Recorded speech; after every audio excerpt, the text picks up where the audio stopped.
नमस्कार दोस्तों, SN electrical academy में आपका स्वागत है। दोस्तों, हम निमी असाइनमेंट की इलेक्ट्रीशियन ट्रेड थ्योरी की सीरीज चला रहे थे, जिसमें हम अब तक सेमेस्टर 1 का सॉल्यूशन किया है और अपने चैनल पर उसको अपलोड किया है। हम दूसरा सेमेस्टर स्टार्ट किए थे और दूसरा सेमेस्टर में आज ये पार्ट नंबर 3 है। तो दोस्तों, जो भी विद्यार्थी आईटीआई कर रहे हैं या कंपटीशन एग्ज़ाम की तैयारी कर रहे हैं, जैसे यूपीपीसीएल टीजी2, यूपीआरवीएनएल, तो ऐसे विद्यार्थियों के लिए दोस्तों ये वीडियो काफ़ी इम्पोर्टेंट होगी। और दोस्तों, आपसे निवेदन है कि आप इस वीडियो को लाइक करें, शेयर करें और यदि आप इस चैनल पर नए हैं तो प्लीज़ दोस्तों इस चैनल को सब्सक्राइब करें। तो दोस्तों, आइए क्वेश्चन स्टार्ट करते हैं। क्वेश्चन नंबर 41 है, कंड्यूट पाइप कैसे निर्दिष्ट की जाती है। दोस्तों, कंड्यूट पाइप जो होती है इसमें 2 टाइप होगी। पहली जो होगी कम गेज वाली और दूसरी जो होगी अधिक गेज वाली। कम गेज वाली दोस्तों होगी, इसमें जो मटेरियल होगा वो जिंक होगा प्लस एल्युमिनियम से बनी होती है। अधिक गेज वाली जो होगी वह माइल्ड स्टील से बनेगी। दोस्तों, इसका जो साइज होता है वह 12 mm से 35 mm तक होता है। ठीक है। इसमें दोस्तों इंटरनल जो आंतरिक व्यास वाली जो होती है, इसका जो व्यास होता है वह 16 mm से 65 mm के बीच होता है। तो इसमें दोस्तों कहा है कि कंड्यूट पाइप कैसे निर्दिष्ट की जाएगी, तो बाह्य व्यास mm में ज्ञात किया जाएगा, यानी आउटर डायमीटर इन mm, यानी ऑप्शन नंबर डी सही होगा।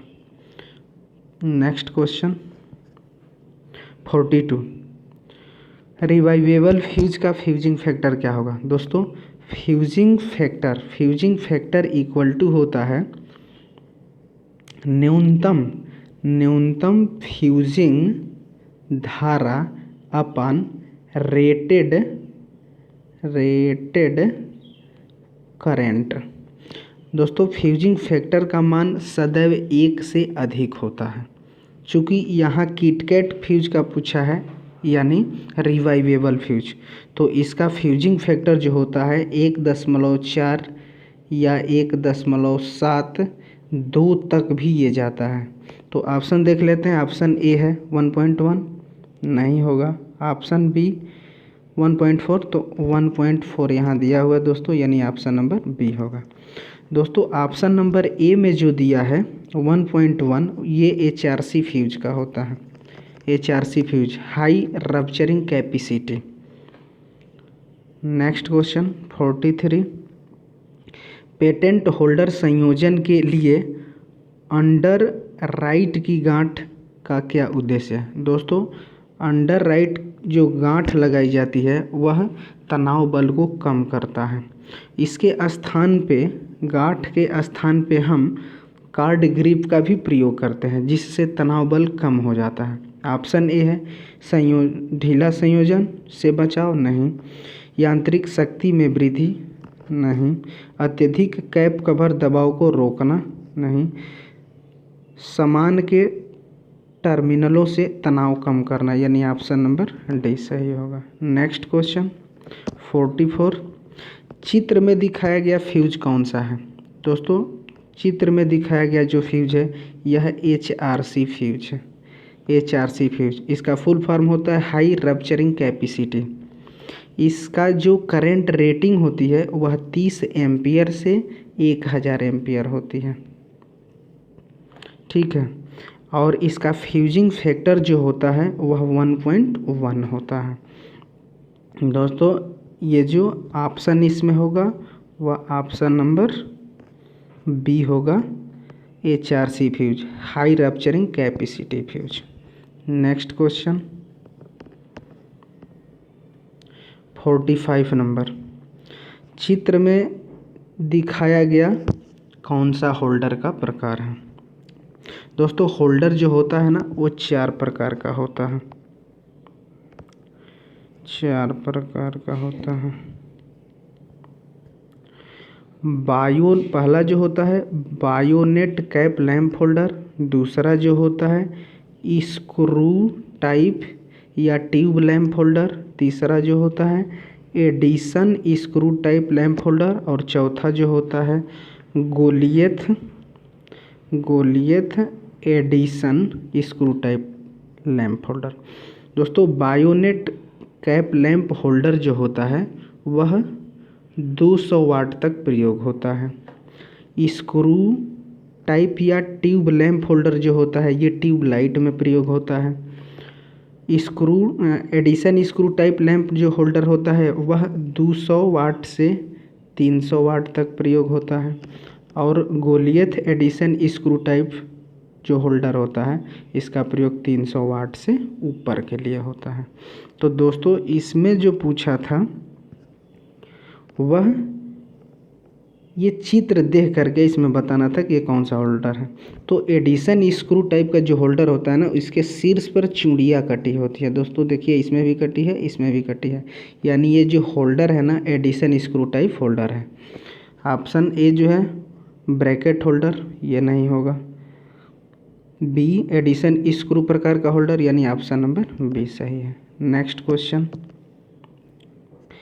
46 वायरिंग परिपथ में प्रयुक्त प्रतीक का नाम क्या है? ये जो प्रतीक है इसका नाम बताना है।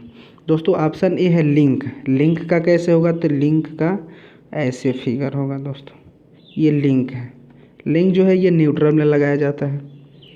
फ्यूज दिया है पी पे, तो फ्यूज जो है ऐसे होगा। पुल स्विच दिया है, पुल स्विच ऐसे होगा।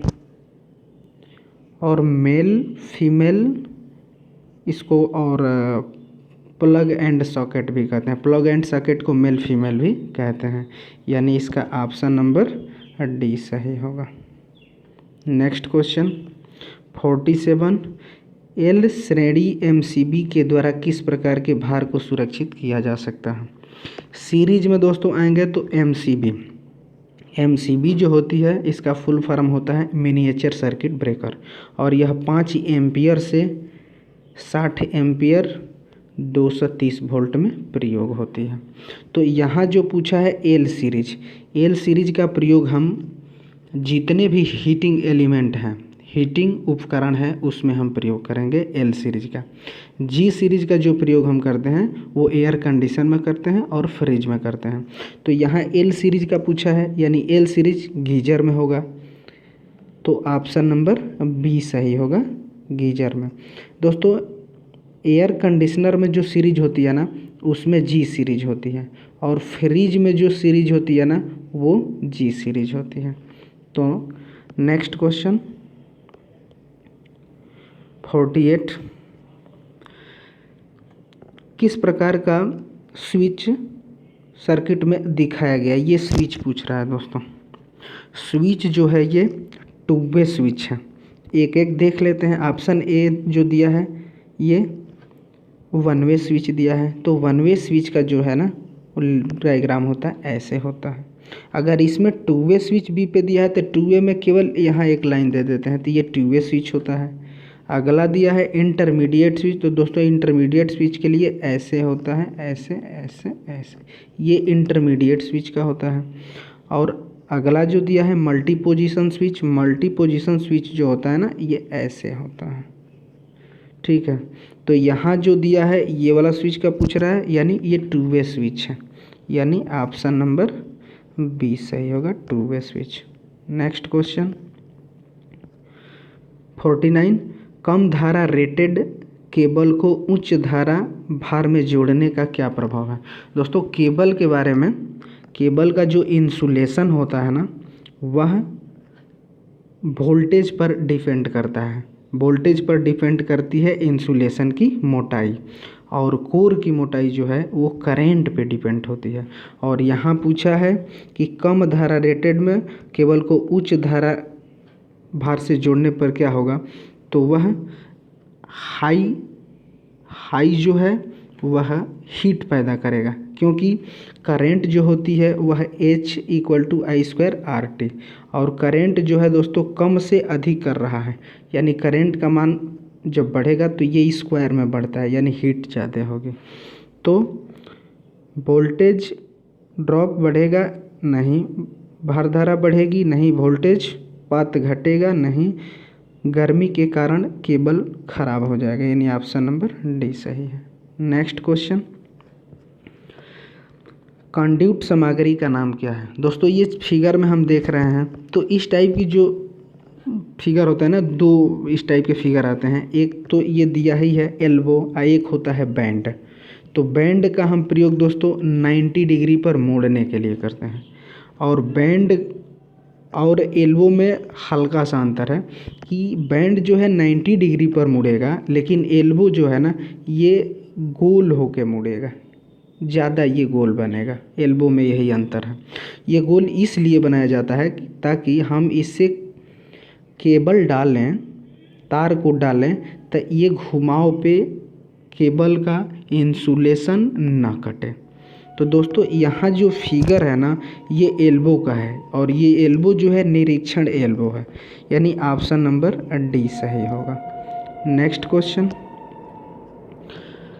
51, मध्यवर्ती स्विच के साथ कितने टू वे स्विच एक लैंप को 3 अलग अलग स्थानों से नियंत्रित करने के लिए प्रयोग किया जाता है? दोस्तों इस प्रकार के जो क्वेश्चन है ना, इसमें 3 स्थान, 4 स्थान, 5 स्थान ये बढ़ाते जाएगा। इसमें कंडीशन होती है कि इस टाइप के क्वेश्चन में सदैव टू वे स्विच रहेंगे ही रहेंगे। जैसे यहाँ एक टू वे स्विच लगा दिए, टू वे, और यहाँ टू वे लगा दिए, और इसमें हम इंटरमीडिएट डाल देते हैं। तो इसमें क्या कंडीशन है कि अगर हम 3 स्थान से कंट्रोल कर रहे हैं तो एक टू वे, ठीक है, 2 हो गए, और एक इंटरमीडिएट हो जाएगा, 3 हो जाएगा।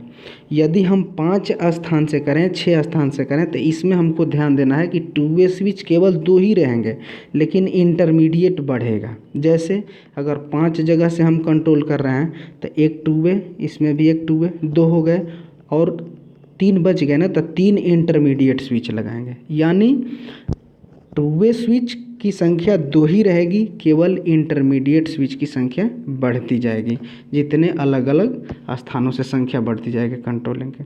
तो यहाँ 3 स्थान से कहा है, तो 3 स्थान का मतलब कि एक टू वे स्विच, एक two way switch, 2 two way switch और एक इंटरमीडिएट डाल देंगे, तो ये 3 जगह से कंट्रोल हो गया।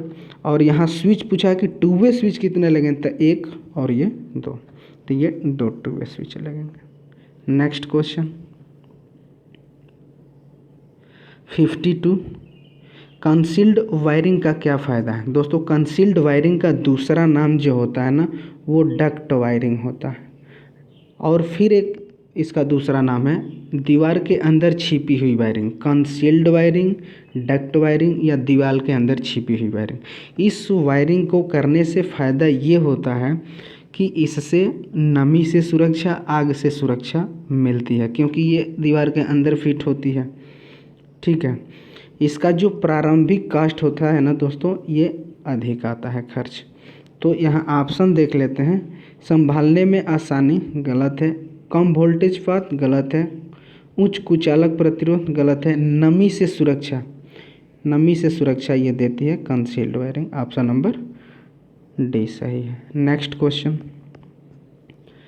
53, आरेख का नाम क्या है? ये आरेख जो दिया है इसका नाम क्या है? दोस्तों इसमें जो है, इसमें पहला दिया है, पहले नंबर हम देख लेते हैं कि वायरिंग डायग्राम कितने प्रकार का होता है? ये 4 प्रकार का होता है। वायरिंग डायग्राम 4 प्रकार का होता है। पहला जो दिया है पहला बता देते हैं, इंस्टॉलेशन डायग्राम, दूसरा जो है लेआउट डायग्राम, तीसरा जो है वायरिंग डायग्राम, और चौथा जो है सर्किट डायग्राम। सर्किट डायग्राम का दूसरा नाम जो होता है एस्टीमेटिक डायग्राम होता है, ध्यान रखिएगा। सर्किट डायग्राम का दूसरा नाम एस्टीमेटिक डायग्राम होता है। पहला देख लेते हैं लेआउट डायग्राम जो होता है ना ये ग्राहक के अनुमोदन के लिए होता है, ग्राहक को समझाने के लिए। उसके बाद इंस्टॉलेशन डायग्राम जो होता है यह संपूर्ण वायरिंग हो जाने के बाद कैसी दिखेगी, वह इंस्टॉलेशन डायग्राम होता है। वायरिंग डायग्राम से हमको मटेरियल का, सामग्री का पता चलता है कि कौन मटेरियल कितना कितना लगाना है, ये वायरिंग डायग्राम से पता चलता है। सर्किट डायग्राम या स्कीमेटिक डायग्राम जो होता है वह वायरिंग जो विद्युतीय उपकरणों डायग्राम सहित जो दिखाई जाती है वह सर्किट डायग्राम होता है। तो दोस्तों ये जो वायरिंग है ना, ये जो वायरिंग है, ये देख रहे हैं कि यहाँ लैंप लगा है, ये स्विच लगे हैं, यानी वैद्युत उपकरणों के साथ लगी है ना, ये जो वायरिंग है ये सर्किट डायग्राम है। सर्किट डायग्राम का दूसरा नाम स्कीमेटिक डायग्राम होता है, यानी ऑप्शन नंबर डी सही होगा। नेक्स्ट क्वेश्चन, HRC फ्यूज का फ्यूजिंग फैक्टर कितना होता है? HRC फ्यूज का full form high rupturing capacity होता है और HRC फ्यूज का फ्यूजिंग फैक्टर 1.1 होता है। इसकी करंट रेटिंग जो होती है वह 30 एम्पियर से 1000 एम्पियर होती है HRC फ्यूज की। तो यहाँ ऑप्शन नंबर बी सही होगा, 1.1। नेक्स्ट क्वेश्चन 55, किस प्रकार के रिले को AC और DC दोनों प्रकार से संचालित किया जा सकता है? दोस्तों यहाँ रिले दिया है, फेरेड रिले, उष्मीय रिले, आवेग रिले, ड्राई रीड रिले। दोस्तों AC और DC पे जो रिले होती है ना वो इम्पल्स रिले होती है, आवेग रिले, यानी ऑप्शन नंबर सी सही होगा। नेक्स्ट क्वेश्चन 56, विद्युत उपकरणों में प्रयुक्त सामग्री का नाम क्या है? दोस्तों ये फिगर देख के बताना है ये क्या सामग्री है। ये जो है हीटर का जो हम यहाँ कॉइल डालते हैं तो इसके प्लग में सीधे कनेक्शन करने के लिए इसका हम प्रयोग करते हैं। 2 पिन होता है, 2 पिन का प्रयोग हम दोस्तों 5 एम्पियर तक होते हैं, इसका जो प्रतीक होता है इसे प्रदर्शित करते हैं। अगर 3 पिन का हो तो 3 पिन यानी 15 एम्पियर, तो इसके लिए ये डबल कर देते हैं, ये हो जाता है।